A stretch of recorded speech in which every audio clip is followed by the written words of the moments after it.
Conceive, believe, achieve. This is former UFC middleweight champion of the world, Michael Bisping. Paddy the Baddy here. You're listening to Combat Sports UK. And you're watching Combat Sports UK. Welcome back to Combat Sports UK. With UFC fight night approaching again, we got one of the stars, Damon Jackson, on with us today. Damon, how you doing? Doing good, man. How are you? Yeah, real good, real good. So we're, just 1 week away from fight week now. So how are you feeling heading into your fight? Oh, I'm feeling good, man. I'm just, coming down to get my weight a little bit lower, getting ready for the weight cut. And once that's done, it's all easy. Yeah. And you're taking on Pat Sabatini, undefeated in the UFC, riding a win streak like yourself. What have you made of your opponent? Have you seen much of him heading into the fight?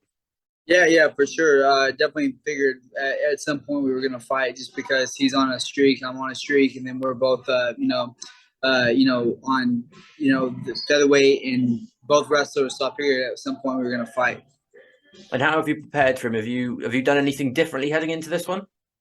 Yeah, I mean, it's kind of like my game plans are always very similar. I'm going to go out there, get in his face, and at some point the fight's going to go to the ground. So that's, I've been putting a lot of focus in on my wrestling and my submissions. So that'll be something that'll definitely be in use for sure.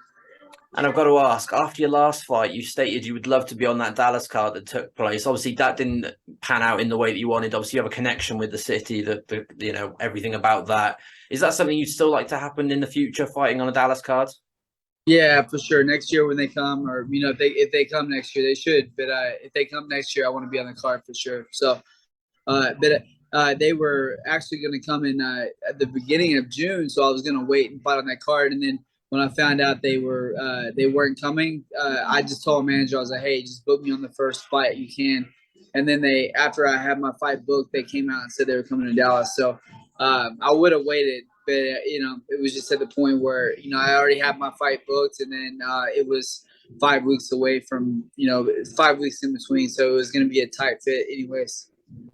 And obviously, the UFC have been traveling around a lot recently. We had Paris just, last night. So if you could pick one location, which would be the perfect place for you to fight, where would you pick?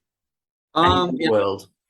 I would love to fight in Dallas 100%. That'd be really cool because I grew up coming to the Mavericks and then the Stars games. So it'd be cool to watch. Have my kids. I'd even let them come to that fight just because they've been to so many games. It'd be cool to fight there, perform there. But I'd say Dallas, and then I would love to go to Abu Dhabi too. Now that COVID's not really a big issue, I would love to go somewhere crazy like that, where it's it'd be fun to stay a few days after, and hang out and stuff.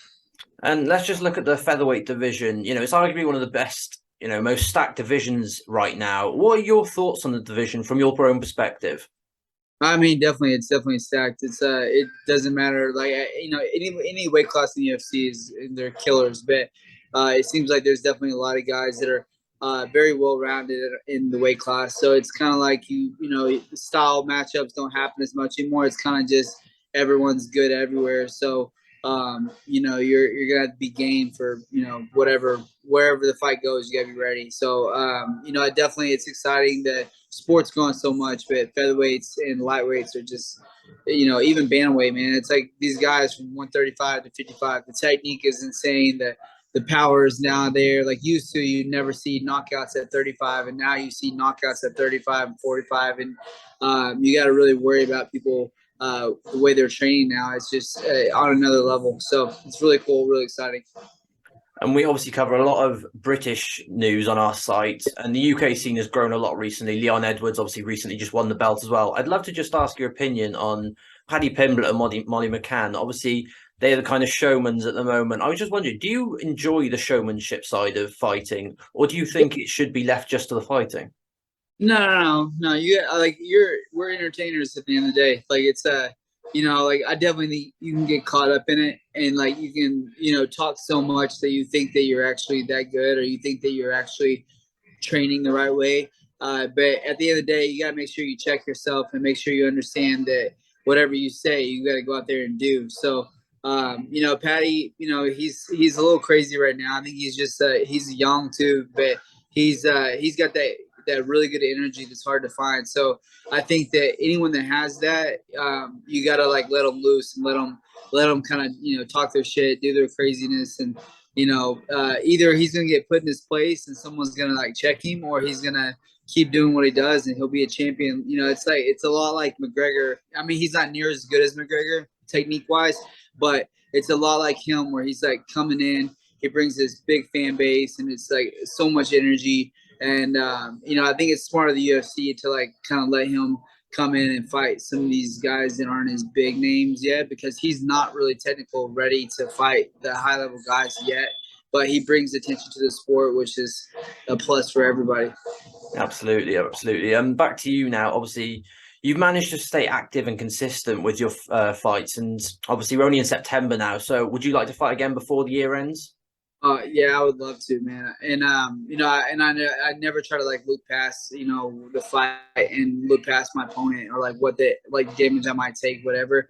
But for me, it's like if I don't take some crazy amount of damage, I could see like a 5-week, 6-week turnaround would be like amazing to me. Or if I could fight December, that December card, with Jones on it, it'd be cool as hell. Just because I've been doing this for a long time, but I'm still a fan of the sport, and I'm still a fan of some of the fighters, and just getting to fight on the same card as some people, it's really cool to me. But I would love to fight one more time. And my final question, I know there's no need to ask you who you'd like to fight going forward, because I know you'll take whoever's given to you. But you mentioned in the past that you'd love a fight with Darren Elkins. That fight would be fun for the fans. I know you're both matched up at the moment, but could that be a fight that still excite you for the end of the year?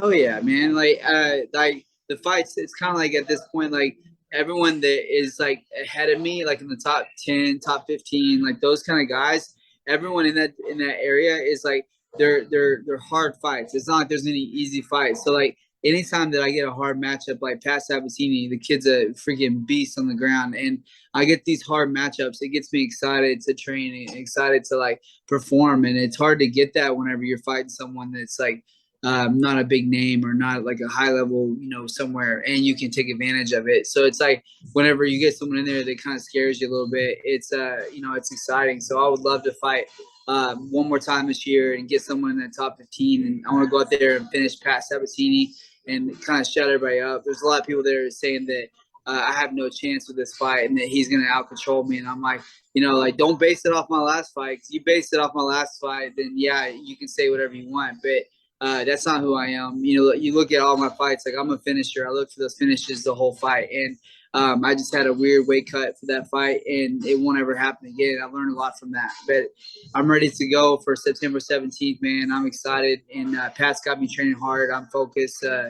Really want to put on a show for sure. But, I want to be the entertaining fighter that gets to fight consistently. I don't want to be that boring wrestler for sure. Perfect. Damon, that's all the questions I had for you. Damon fights on September 17th, Sandhagen versus Song, UFC Fight Night. Damon, I appreciate you taking some time just to speak to me. Really appreciate it. Thanks for speaking. Yeah, awesome. For sure.